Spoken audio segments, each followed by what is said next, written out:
And so we bought plane tickets and decided just to go for it.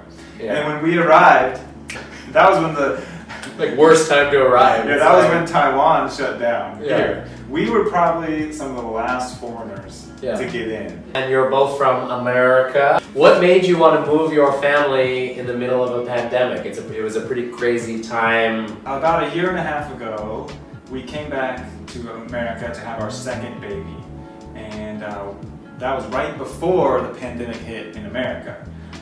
And so then things shut down in America. We were stuck in America. And so we had a lot of time to really think, and we're Christians, so we wanted to pray and ask God to show us what to do. And you got an answer, obviously, from it. Yeah, and then I talked to my friend who told me about Kaohsiung. My friend said that this city was awesome. He thought it would be really good for us and our family. Yeah. So we started looking into this city, and an opportunity opened up to work with this church in the area.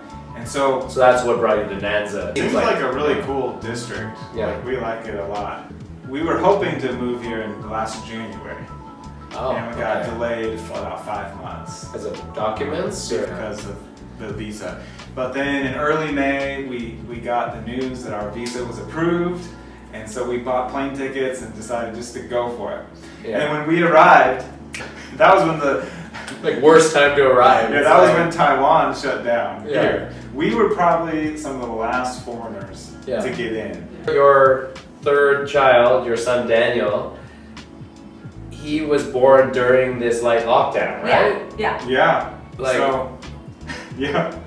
So we got here just enough time to have our baby. What's enough time? How much time are we talking about? So we ended up having right at 5 weeks. So I was 35 weeks pregnant when we boarded the plane. Wow. But it was a calculated risk because we really wanted to be in Taiwan. We didn't think Taiwan was going to lock down also. But I lived here for many years. I didn't think it was going to lock down, but there we were. And we just worked so hard to get our visa. And our visa only had a 3-month entry period. And so we would have had to have the baby in America, get his passport, and then get a visa for him. And we didn't know if we could accomplish that all in 3 months. I don't think we mentioned that we were in mainland China before. Xi'an City. Wait, so how long were you living in China for? We arrived in 2015.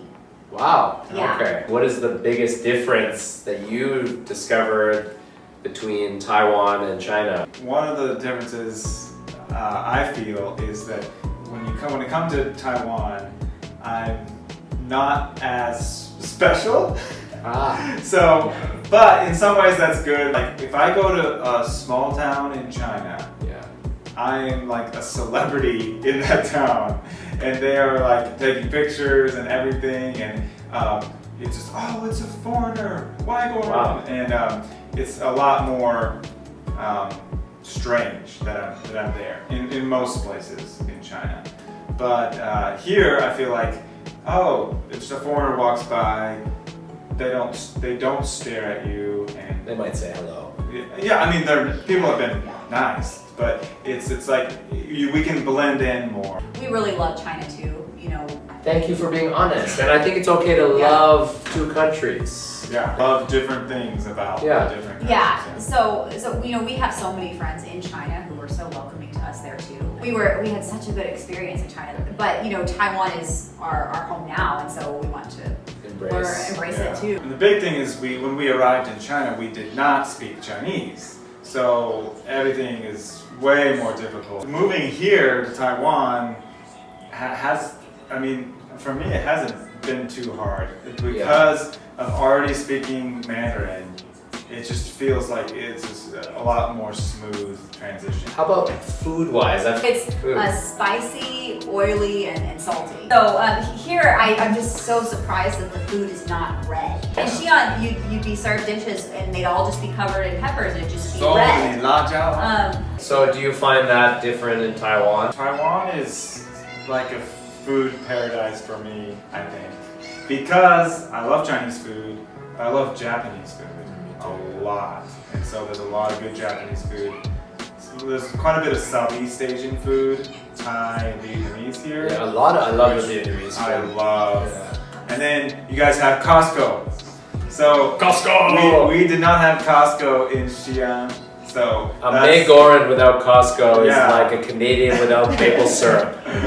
We've loved our time in Taiwan so far. It's been 3 months. We haven't really got the full experience yet. Who has the best healthcare? You've lived in China, you're from America, you're in Taiwan. What's your feeling overall? Who has the best healthcare, would you say? Oh, interesting. I think that's a hard comparison because everyone has a different system, and she actually had stitches at a Chinese hospital, and we had a fine experience with that. She fell on something and had 26 stitches. So, so the hospital treated us fine, and we were happy with the service. I think for having a baby, I really enjoyed having our baby in Taiwan because I knew that more people could speak English in the hospital. So my experience, like with the healthcare here, and I can't compare it to China because I haven't lived in China. I can compare it to Canada. I like it because in Canada you need to get a referral when you want to go to any specific specialist, but in Taiwan, if you want a neck doctor, you go to a neck doctor, foot doctor, whatever kind of doctor, and I like that. It's a good system, I think. I think Taiwan's combination of quality and affordability is really high over there in the world. If I had something really serious happen, I still would feel most comfortable in America. Okay. But the price is out of the money is the problem. It's out of control, and it's a mess. Even though the quality is really high. I wanted to say something else about the Taiwan medical care we had was just how kind the nurses were to us. Amazing. It was incredible. They always wanted to make sure that I understood, even if they had to repeat it several times. And it wasn't like, oh, we're going to do this to you. We're going to do this. It was like, oh, can we help you with this? Can we do this next step now? So the experience, so it probably warmed you up to Taiwan, that experience. Oh, for sure. Yeah. 三立新闻网，台湾前3大新闻网站，影片累积观看数超过30亿。94要客诉，2020台美4次大选蝉联发烧影片第1名。人生惊叹号，台湾最温暖、正能量的人生故事都在这里。订阅三立新闻网 YouTube 频道，并且按赞、开启小铃铛。国内外大小事，下载三立新闻网 App， 即时新闻不漏接。